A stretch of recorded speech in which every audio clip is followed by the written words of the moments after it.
I'd just like to go quickly through what is new about new media, just to remind ourselves. First of all, speed. The word travels extremely fast. 2, it's interactive. It's not only fast, but interactively creating communities. And 3, it has very low barriers to entry, so it's very democratic. And how does this change the world?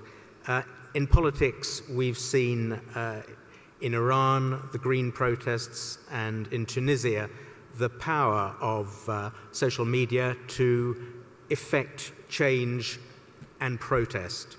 And in business, there have been numerous recent examples of companies having to respond to online challenges.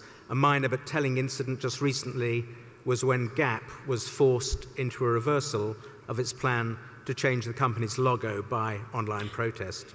Yep. So for business and government, the power of social media has both the potential advantages and disadvantages. Clearly, for all governments, it's hard to control the flow of ideas, but it affects, I think, democracies and autocracies in different ways.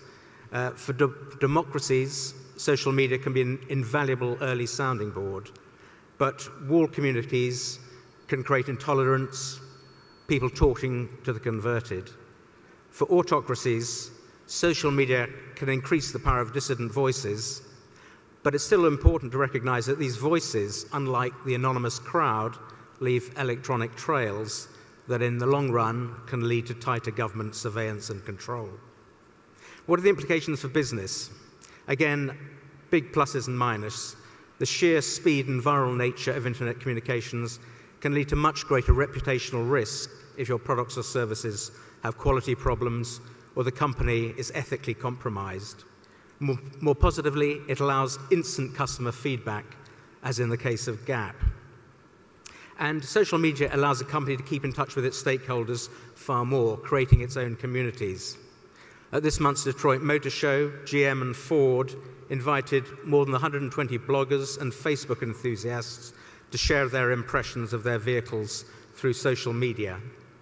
Many of these guests had little direct connection with the car industry. One of GM's was a funeral home manager who spent much of his spare time posting comments on Buick's Facebook page. What are the implications for old media? Can newspapers, magazines make a smooth transition to this new world? No. We've already seen the old model is under assault and looks pretty bust. The model based on advertising and sales revenues definitely equaling profits. Classified advertising has been migrating online. Newspaper readership has been shrinking, partly because of a generational shift. Younger people with a diversity of media outlets are reading less, and online there are simply lower barriers to entry by rivals and aggregators. Mm-hmm. So, can old media survive? I would say yes, but much changed. Looking positively, the flip side of internet democracy, as in any democracy, is that you get a babble of conflicting voices. Some readers may be happy with that, but many will feel the need for a trusted guide through all the noise. And traditional media companies can provide that if their brand is powerful enough. But quality information has a cost to provide. It's insane to think it can simply be provided freely. So the big question is whether old media can move to a new financial paradigm under which some combination of online charging and online advertising revenues can be made to stack up into a coherent business proposition.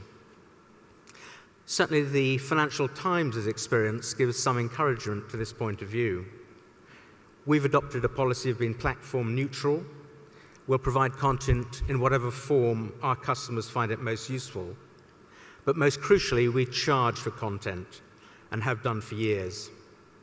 And our digital subscriptions are growing very rapidly, both individual retail subscriptions and company subscriptions.